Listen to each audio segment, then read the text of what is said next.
Aquí comienza Esto da que hablar.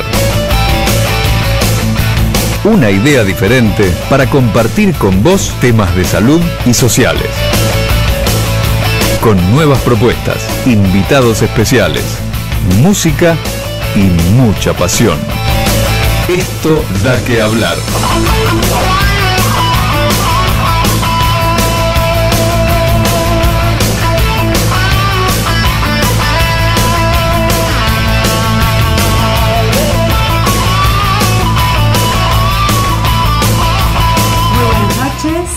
¿Les va? Hoy es el Día Internacional de la Mujer, así que el primer saludo es para todas las mujeres que nos están escuchando esta noche.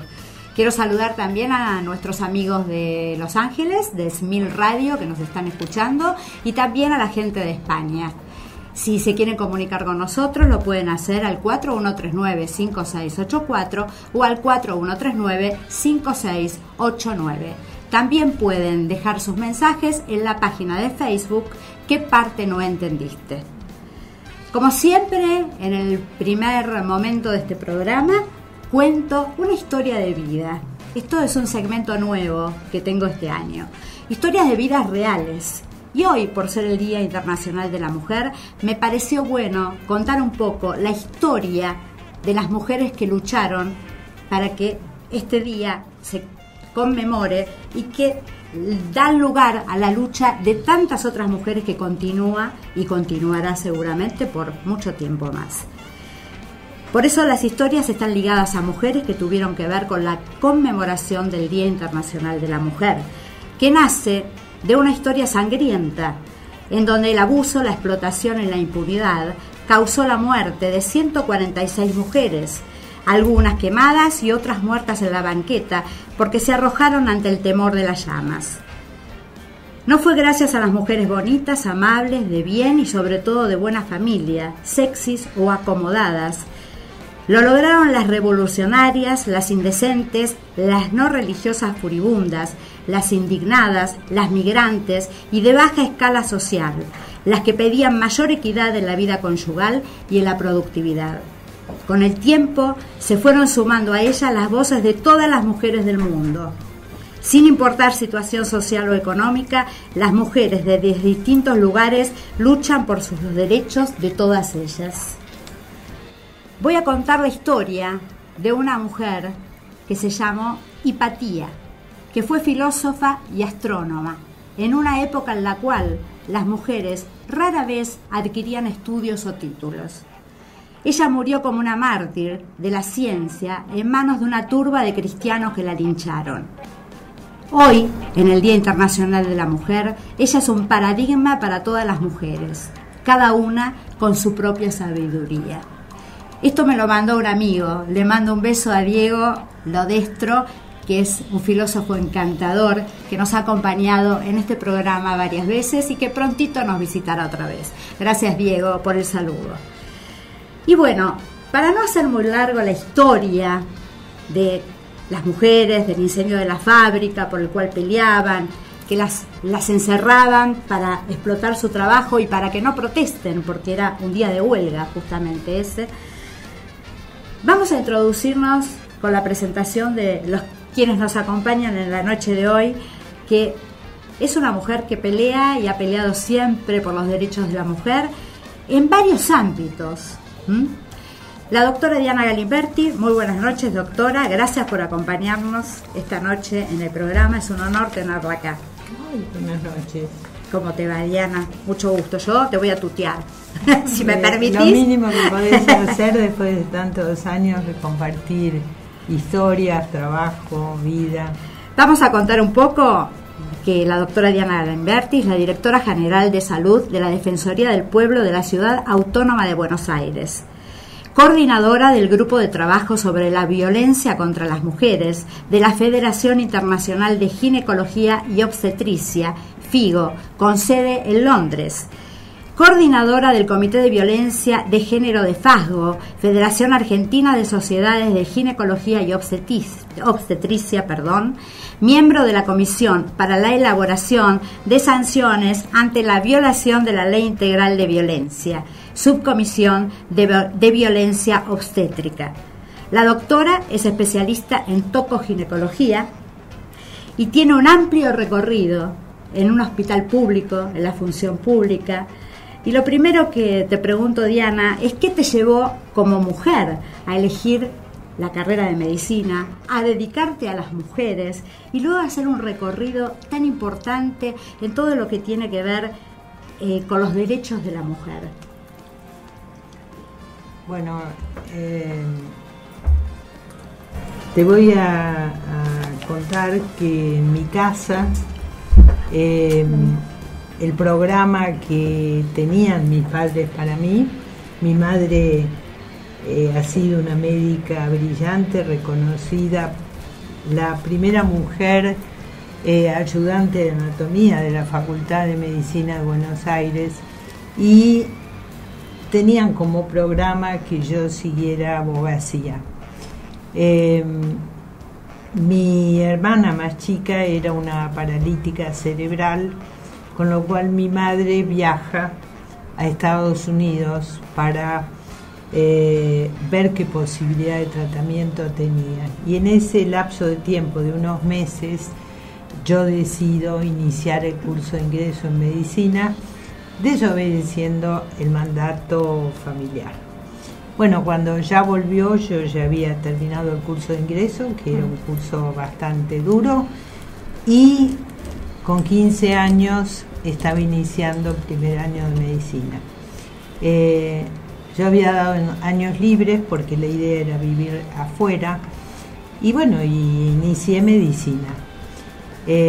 Siempre fui grandota, medio gordita, como dicen acá, con lo cual nadie sabía mi edad verdadera. Y bueno, pasé mi carrera en comisiones donde prácticamente era la única mujer, y me recibo y sigo el mandato. Ahí sí, mi madre era jefa de servicio en el Hospital Alvear, y sigo y empiezo con los lineamientos que se suponían que uno tenía que tener un médico exitoso, que era hacer una carrera brillante, hacer investigación y hacer docencia. Y en ese momento, estoy hablando del año 66, todos los que éramos discípulos del famoso Hospital Alvear, que era el lugar donde la cátedra de obstetricia era una de las más importantes, seguíamos el caminito. Trabajábamos en investigación, y mi madre era una de las que coordinara los comités.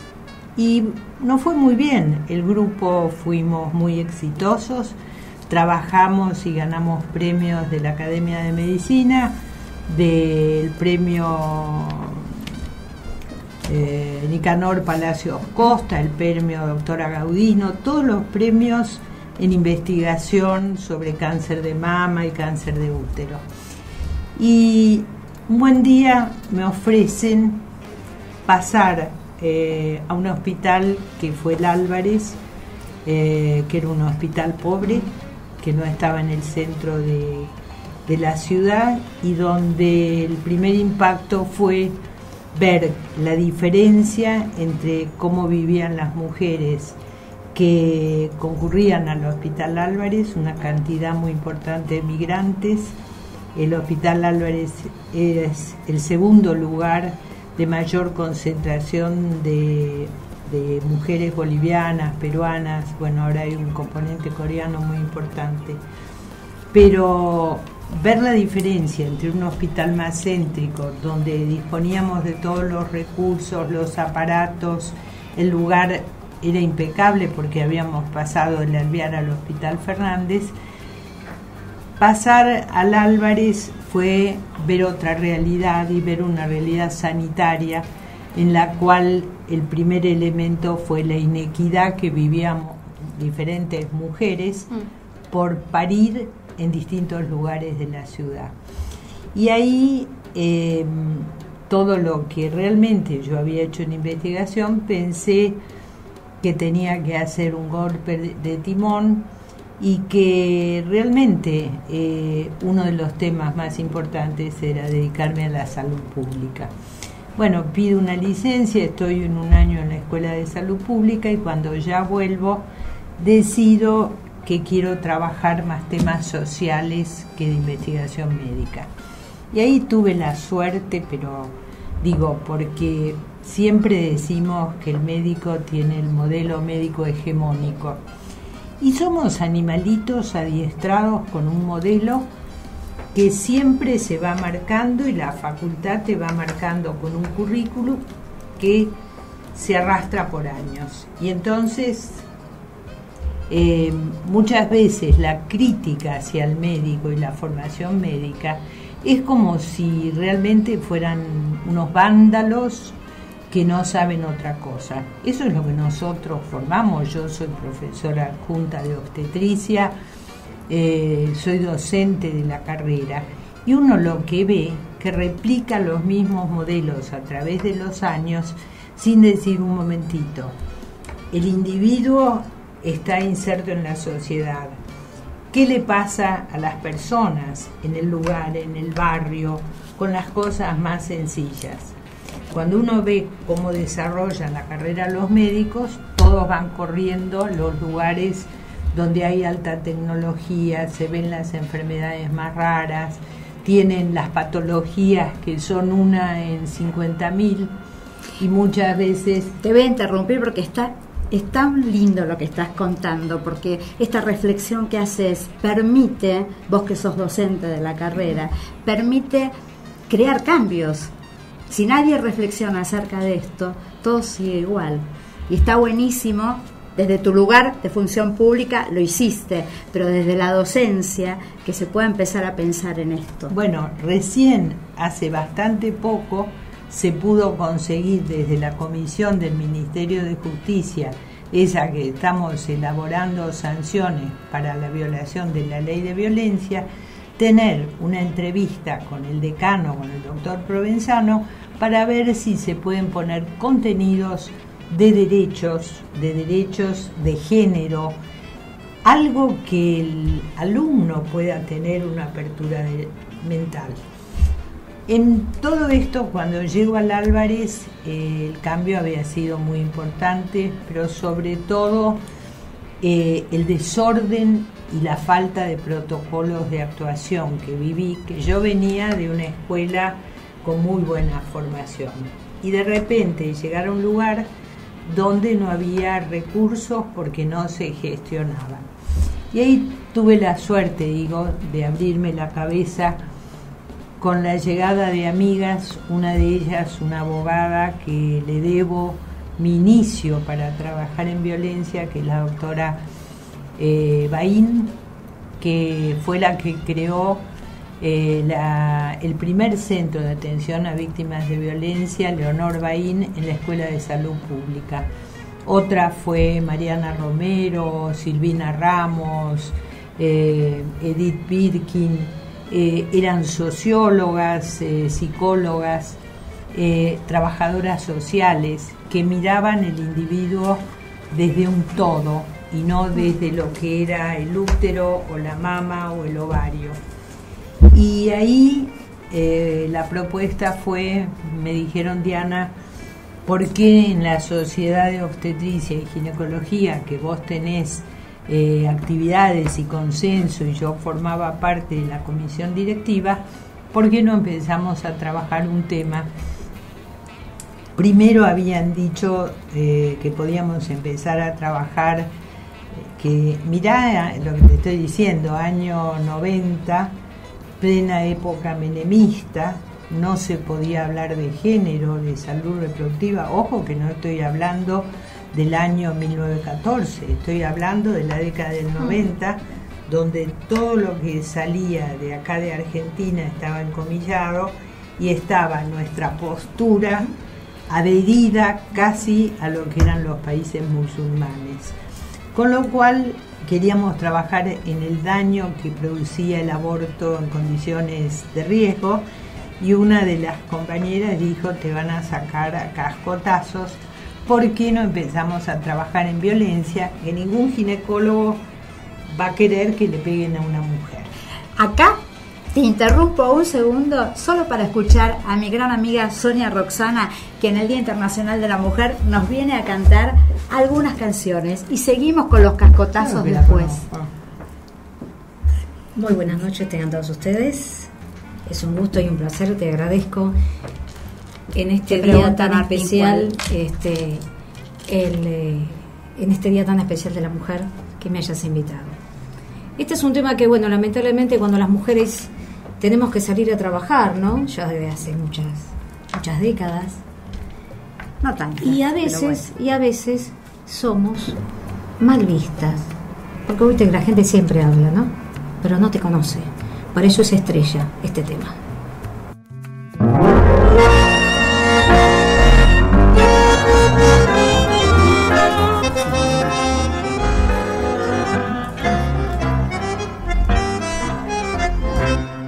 En una calle de barrio pobre y en una casa con un zaguán, una muchacha vivía entonces de la que todos tenían que hablar.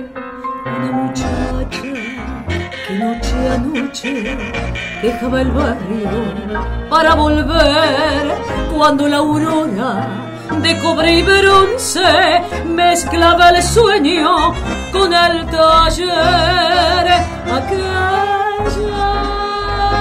de la que todos hablaban, porque siempre la encontraban al volver de madrugada. Aquella con un poema de amarguras contenido en la dulzura del azul de su mirada. Estrella de esperanzas y de olvidos bajo un cielo amanecido con mentiras y champán. Estrella,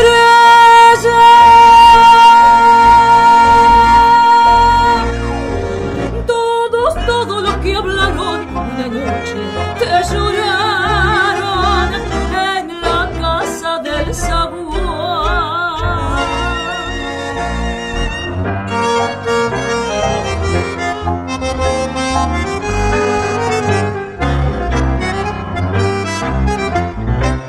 Recién entonces me hicieron buena y se llenaron de compasión para la vida que hacía aquella hasta encontrar una razón y confesaron quién más, quién menos, que se pudieron equivocar.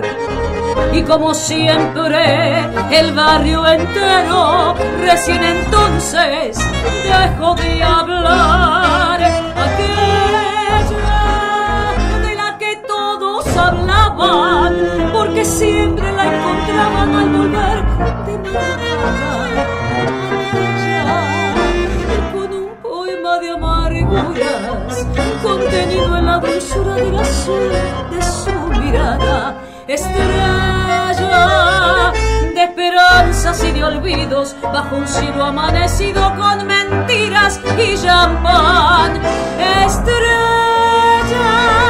todos los que hablaron una noche que lloraron en la casa del zaguán. Estrella,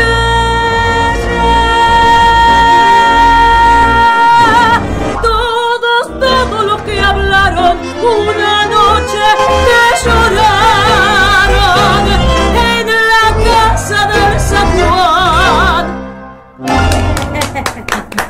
Muchísimas gracias. Gracias a vos. Historias de mujeres. Muchas. Esto da que hablar. Preciosa. Gracias, Sonia. No, por favor. Diana, continuamos entonces con la doctora Diana Galimberti, charlando acerca del recorrido de la función pública por la lucha de los derechos de las mujeres. Y nos estabas contando acerca de los cascotazos, justamente, que ibas a recibir por meterte con temas tan complicados en ese momento, como el aborto y como el la aborto violencia. No, el daño que causaba generaba el aborto para mujeres pobres, porque Yo lo que creo, y uno de los temas por los cuales no es casual que esté trabajando en violencia y haya empezado a trabajar, en el país, en un gobierno democrático, el de Isabel Perón, ojo, un gobierno de una mujer y democrático, se prohíbe la anticoncepción, la planificación familiar en todos los hospitales públicos, porque consideraban que era un programa que venía del norte, de McNamara, para que no nacieran pobres. Nadie levantó la voz, las sociedades científicas, los políticos, todos calladitos. A nivel privado, en el consultorio, uno prescribía anticonceptivos libremente y las farmacias lo vendían. Pero se cerraron todos los lugares en los hospitales públicos de buena calidad, era el Posadas, el Aedo, lugares donde podían acceder, te estoy hablando de la época de Isabelita, donde podían acceder las mujeres a planificación familiar, que se llamaba así, donde lo que uno planteaba era que la planificación familiar implicaba que la mujer o la pareja pudiera decidir el número de hijos que quisiera tener, mantener y cuidar con cariño. Y si no querían, tener el derecho a no tenerlos. Todo eso se borra. Le llegaron a poner una bomba al lugar que hacía planificación familiar a costos bajísimos. Se transcurre, después de eso, viene la dictadura, y cuando sube Alfonsín, recién un grupo de mujeres feministas piden la derogación de la ley esa. Y empezamos a trabajar en el programa de procreación responsable, redactando un programa que fue el inicio de todos los programas que hubo en el país. En ese contexto, en la sociedad de obstetricia, yo digo, yo quiero trabajar en violencia. Mis compañeros, todos varones, dicen, uy, gorda, no, buscate a Barreda. Barreda acababa de matar a la mujer, a la suegra, mirá la fecha. ¿Cuánto hace lo de Barreda? 30 años. Sí, bueno, sí. Te estoy hablando, búscatelo a Barreda que te ayude. ¿Quién te va a poner un peso para hacer un seminario o algo en violencia? Los laboratorios los que dan aspirina, que son los que cuando las mujeres le pegan. Ese era la tónica de la comisión cuando se hablaba de que íbamos a trabajar en violencia. Yo llegaba a mi grupo y decía, mirá lo que me dijeron, con los pelos de punta. Y una de las cosas que aprendí, y sobre todo siempre me pareció que lo que era radicalizado no servía, y que estos señores que eran profesores y del mejor nivel, la sociedad de obstetricia ha tenido los profesores mejores de la Argentina, acá en Córdoba. Eso era producto de la formación médica que se daban. Y no eran unos energúmenos, eran la idea que tenían de cuál era el rol de la mujer y qué debía hacerse. Y ahí yo dije, bueno, tampoco retroceder tanto, y llegué al hospital con una propuesta con la licenciada Estela Garrido, que es otra genia, en este momento es la decana de psicología en Jujuy, y dijimos, vamos a empezar por el servicio mío, que yo era la jefa. Y ahí empezó el problema. Los médicos empezaron, ¿y usted por qué quiere trabajar en violencia?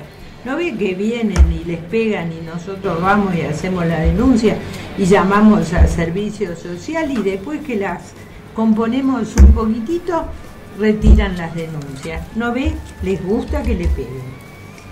Porque la verdad que yo me lancé a la pileta y mi amiga me decía, sos un kamikaze, porque nadie estudió previamente cuál es la dinámica de la violencia y qué es lo que le pasa a una víctima de violencia para aceptar todo este juego. Y que todo siga igual. Y que todo siga, pero recién estaba viendo ahí la madre, alguien de Wanda Tadei, o la tía o un familiar.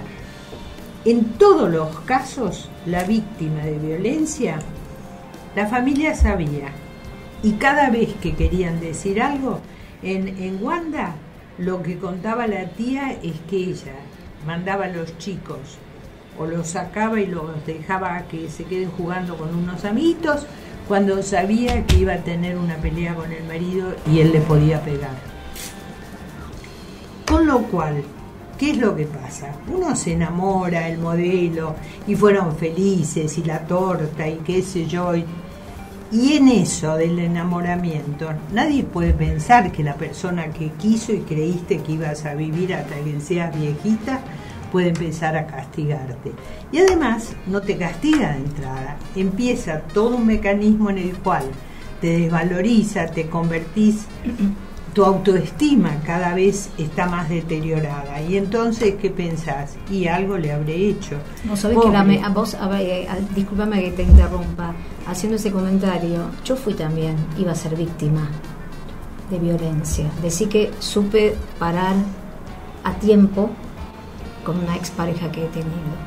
Porque la cosa es como vos decís, empezás con el maltrato verbal, después hasta que te levanta la mano. Mirá cómo salís con esa ropita, mirá hasta dónde te llega, y si te tocan es porque vas por así por la calle. Entonces es todo un mecanismo en el cual no es que de un día para otro te da un cachetazo y te decís, un momentito, ¿qué es esto?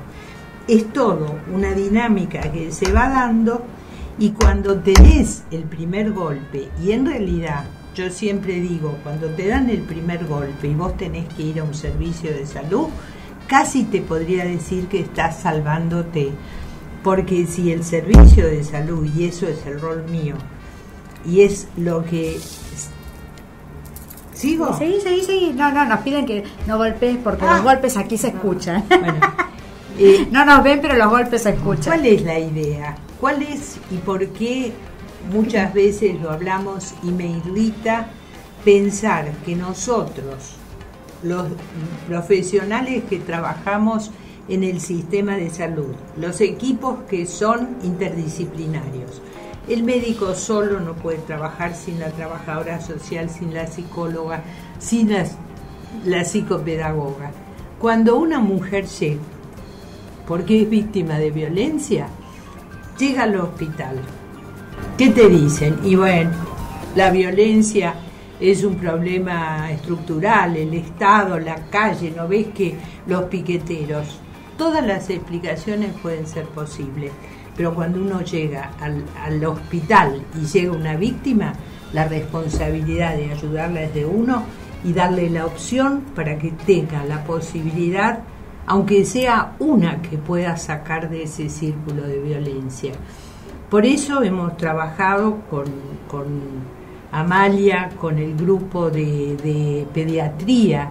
Yo empecé a trabajar tratando de hacer una investigación para que los profesionales de mi servicio se convenzan que sí hay víctimas de violencia que nunca lo dijeron. Y cuando hicimos el primer estudio preguntándoles si les pasaban, encontramos que todas las mujeres que no habían llegado a pedir ayuda por violencia, el 22% en el momento que la estábamos entrevistando eran víctimas. Con lo cual, lo que yo dije es, atente al piojo, y ninguna mujer más que pase por acá no tiene que dejar de ser entrevistada, porque es la diferencia quizás entre salvarle la vida. Y lo único que uno tiene que decir, aunque sea mínimo, la violencia es un delito, nadie tiene derecho a que le peguen, pida ayuda, la podemos ayudar. Y creo que lo que pudimos lograr en el Álvarez con un equipo integrado es que si la mujer está dispuesta a pedir ayuda, que pueda transitar por trabajo social y de repente que Amalia pueda estimar, por ejemplo, el riesgo que tiene esa mujer. Porque no es lo mismo una mujer que a lo mejor le pegaron un cachetazo y nada más, a una mujer que cuando uno le pregunta sabe que el hombre está armado, que el hombre es un violento, que va en ascenso y que le pegó primero el cachetazo y después le torció un bracito y después le rompió una pierna. Entonces, el trabajo en la interdisciplina es fundamental. Diana, te voy a interrumpir con la interdisciplina, vamos a la publicidad de la radio. Vamos. Y volvemos entonces a hablar de la violencia. Dale. Esto da que hablar te da la oportunidad de poner tu música al aire. Si sos músico o tenés una banda independiente, acercanos tu música. Dale, te ayudamos a despegar.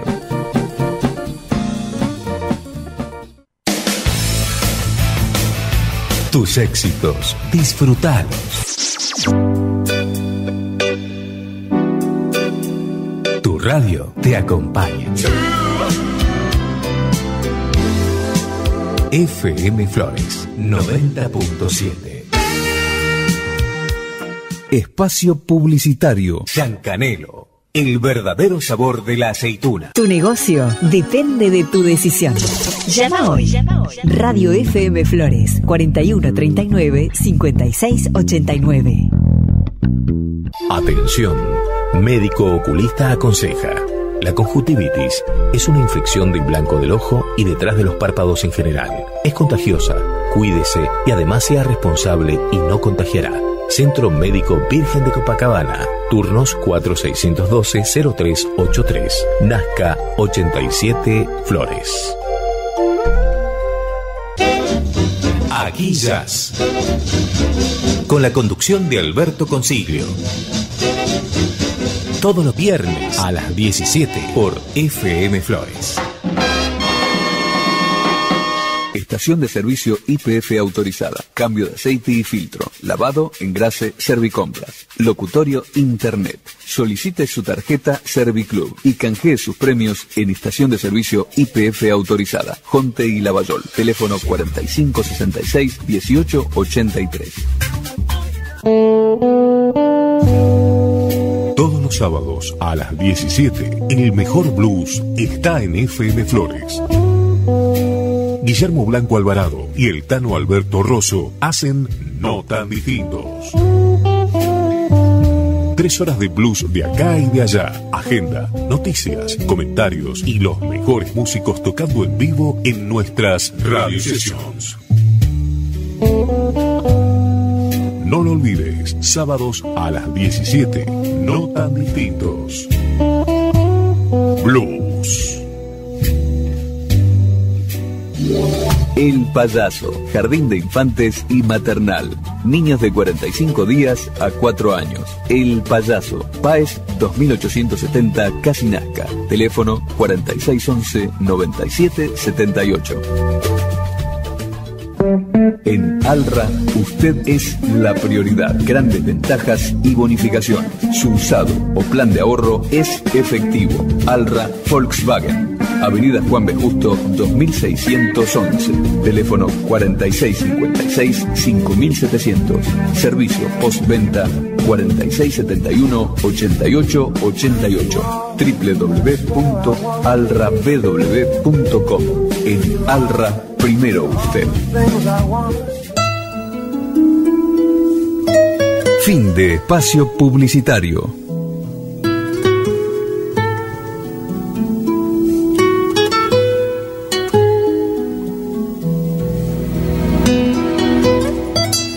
Continuamos en Esto da que hablar. Hombres y mujeres como vos o como yo intentando aprender a vivir mejor. Y por lo menos tapele a panza. Empieza a hablar porque estamos al aire nuevamente con la doctora Diana Galimberti. Estábamos hablando sobre el tema de violencia, un tema en el cual ella trabajó muchísimo e introdujo a muchos profesionales en el tema y a pensar en el tema de la violencia. ¿Por qué no se pensaba en el tema de la violencia? Bueno, como siempre charlo y me pierdo, me retrotrae a ver sobre todo un trabajo que hicimos que no había en la ciudad de Buenos Aires, atención a víctimas de violencia sexual. No había un protocolo articulado, escrito y que se cumpliera en todos los hospitales públicos cuando llegaba una mujer víctima de violación. Ahí trabajamos con la Sociedad de Infectología, con ginecología, con las psicólogas y armamos un protocolo de atención muy sencillito. Se hacía un examen clínico, se le daba antibióticos por las probables infecciones, se daban antirretrovirales para evitar el contagio con el HIV y se daba anticoncepción de emergencia para las mujeres que no tuvieran un método anticonceptivo.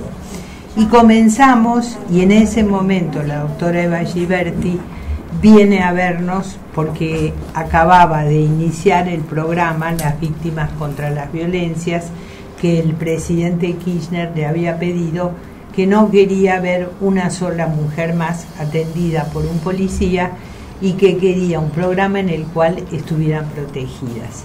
En ese mismo momento, una parte del programa se dedica a trata de personas, que ese es un tema que quiero introducir, porque si bien de violencia se habla mucho, el área de trata es algo como que nadie quiere ponerle el cascabel al gato.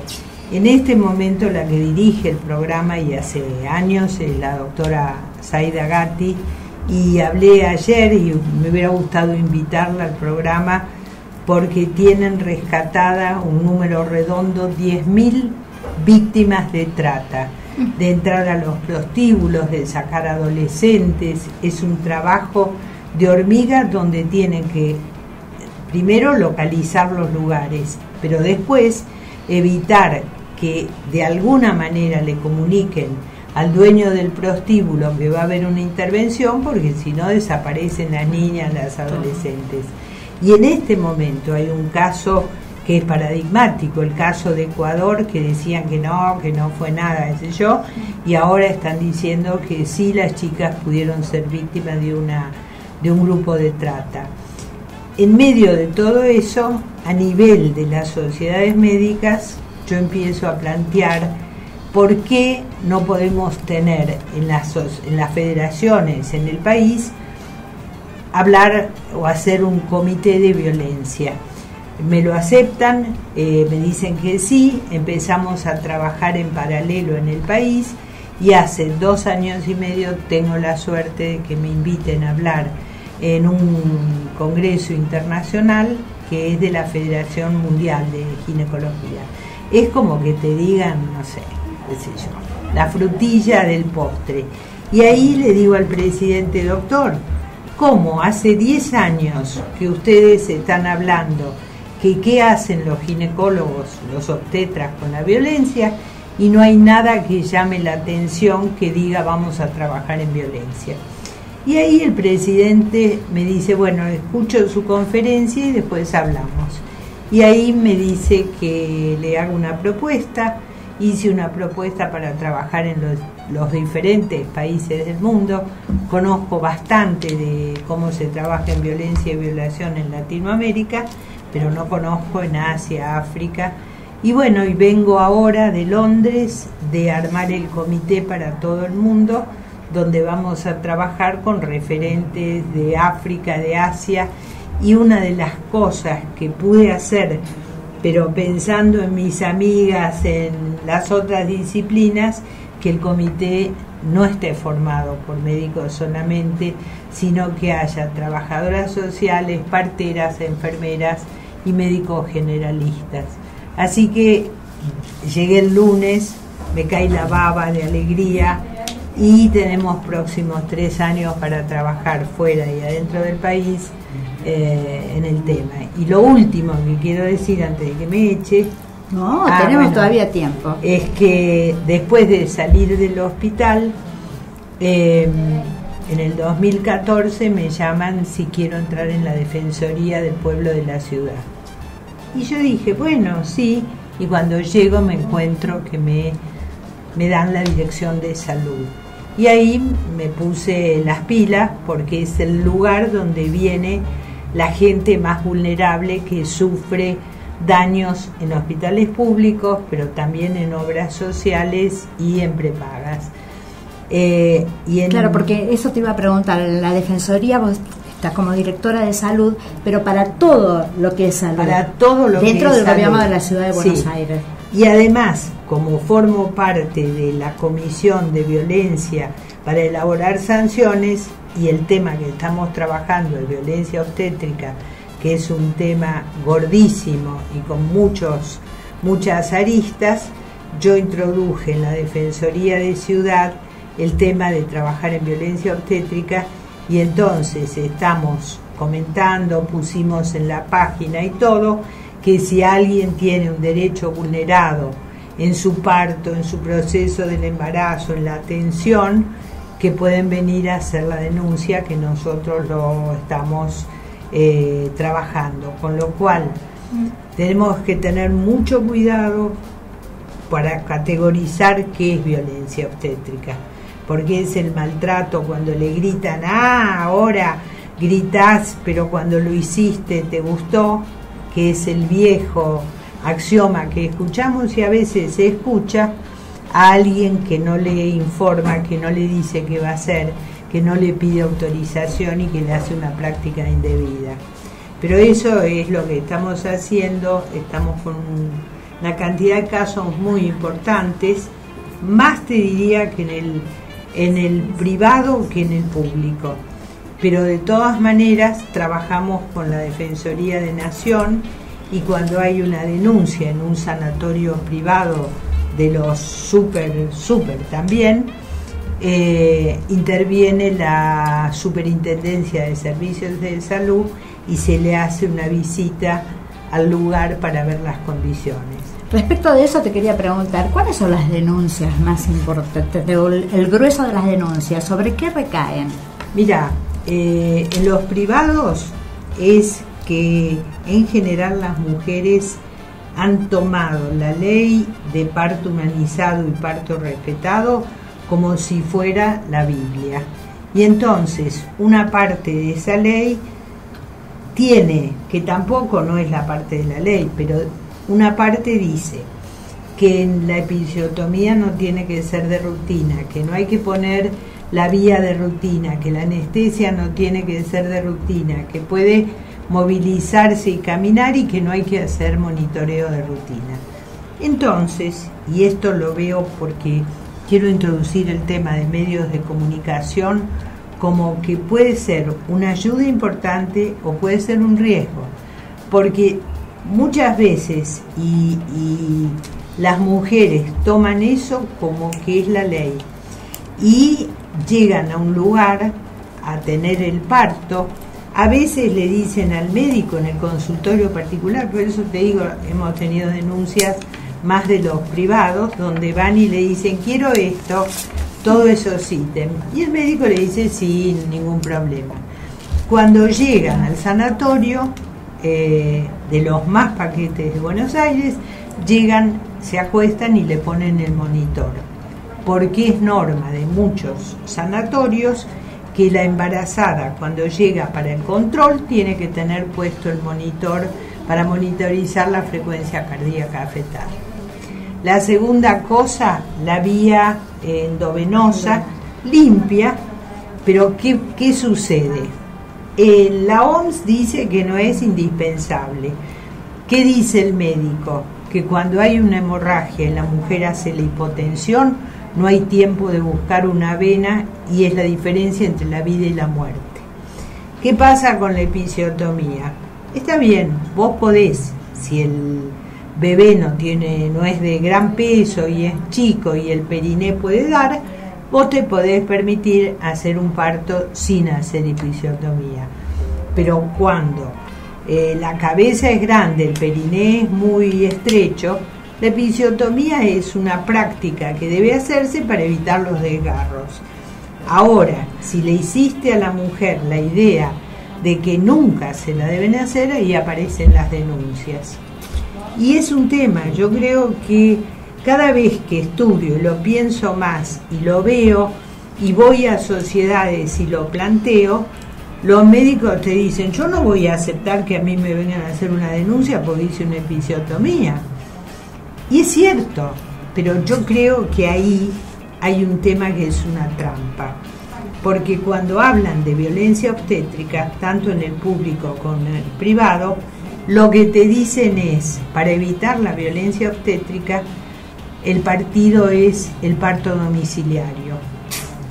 Y esa es una trampa, porque creo que yo personalmente, yo soy obstetra, he hecho 30 años de parto, las mujeres caminaban por la sala de parto, nunca estuvieron acostadas ni atadas, estaba el marido, la mamá, los que quisieran.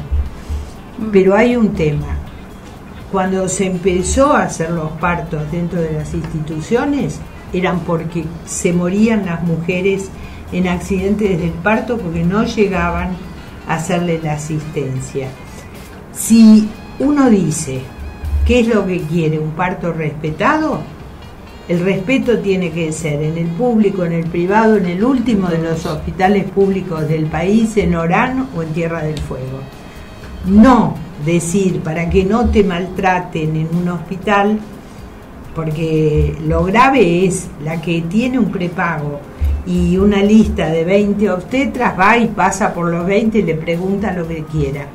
La mujer que le toca ir por su sistema económico a un hospital público va temblando pensando que la van a maltratar. Y eso es una de las cosas inequitativas que se está dando muchas veces para promover la ventaja de los partos domiciliarios.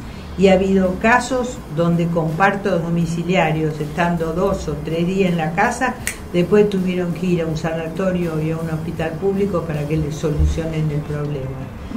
Eso hay que ponerlo en el tapete y hay que hacer un foro. La idea que tenemos... Evidentemente hay que hacer algún tipo de ajuste entre lo que es la ley y lo que es la realidad. Pero además poder hablar, discutir, los medios de comunicación son una maravilla, uno podría hacer una mesa, un foro. Yo lo que tengo idea es terminar de consolidar las denuncias que tenemos del año pasado y hacer un seminario que invitemos a los servicios de salud públicos y privados y a medios de comunicación y hacer una discusión abierta con los grupos de mujeres para ver qué piensan del tema de violencia obstétrica, porque es muy delicado y a lo mejor una mujer que va y que dice que el programa de parto tiene que ser eso y le hacen la episiotomía, después, aunque no tenga un daño, puede quedar con la sensación de que tiene dolor y tiene molestia y le estás arruinando parte del disfrute de haber tenido un hijo. Vamos a escuchar nuevamente a Sonia Roxana con otra de sus canciones y seguimos hablando, y después te quiero preguntar acerca de los medios de comunicación de los cuales hablaste recién, pero referido al tema de las violencias. Lo dejo en el aire. Bueno, vamos a hacer ahora un tema más dulce, que lleva nombre también de, por supuesto, de mujer.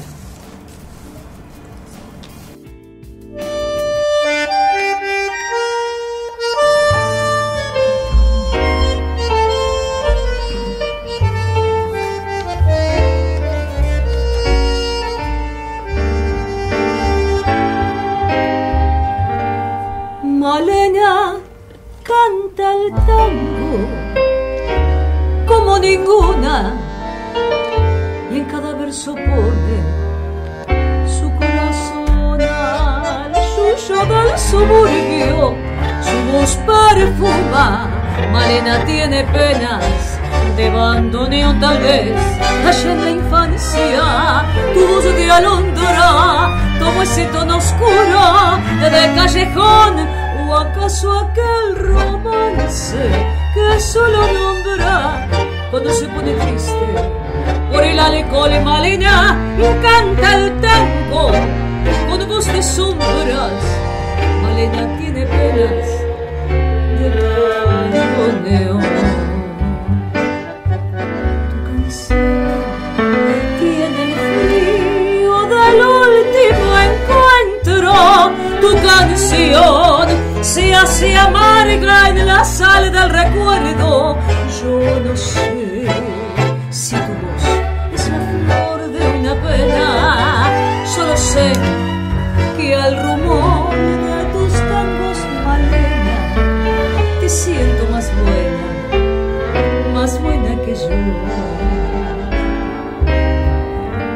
Tus ojos son oscuros como el olvido, tus labios apretados como el rencor de tus manos de palomas que sienten frío, tus venas corren sangre de bandoneón, tus tacos son criaturas abandonadas que cruzan por el barro del callejón cuando de todas las puertas están cerradas y ladran los fantasmas de la canción.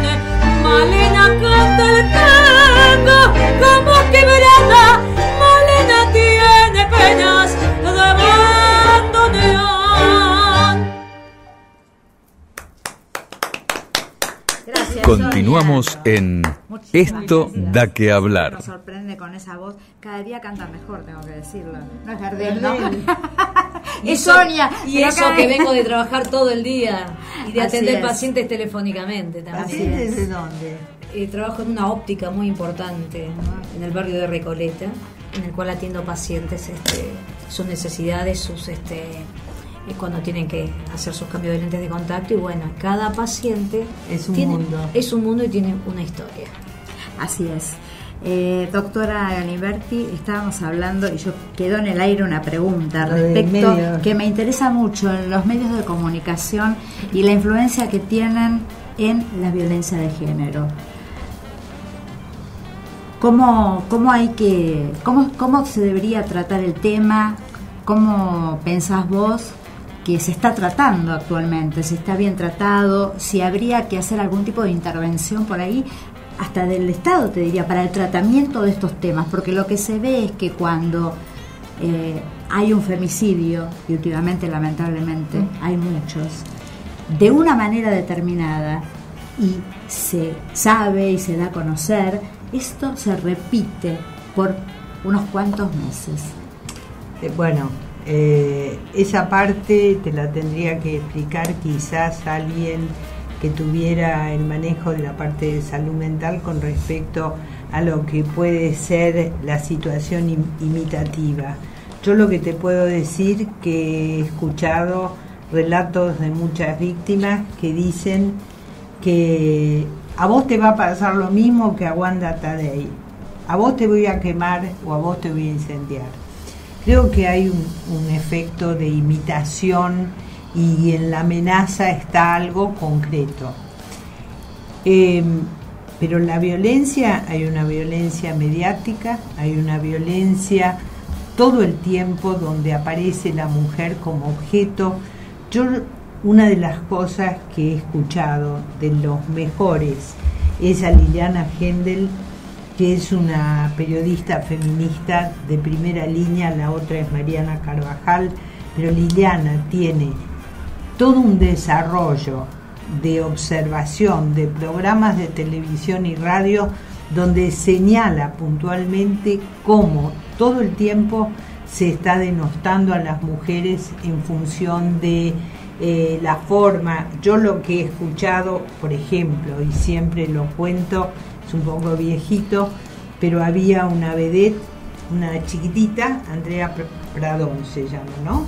¿Pradón? Alejandra Pradón. Alejandra Pradón, Pradón. sí. Y un día estoy leyendo una revista, no sé qué era, o Gente o algo así, porque era hace vieja, y veo una foto de ella muy grande que dice, estaba trabajando en Carlos Paz con un cómico, y el tipo se peleó y le había dado un cachetazo, y entonces la viñeta decía: acepto que me peguen por amor, nunca por trabajo.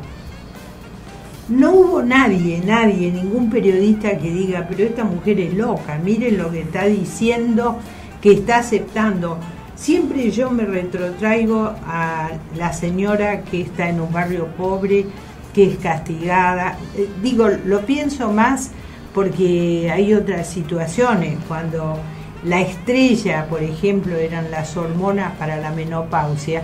Yo siempre sentía que las mujeres de barrios pobres no podían acceder, no podían comprar, los hospitales no se lo daban. En este caso, siempre tengo la idea de que Si Pradón, que es linda, qué sé yo, todo dice que le pegan por amor, porque a mí que pobre soy una pobre diabla no.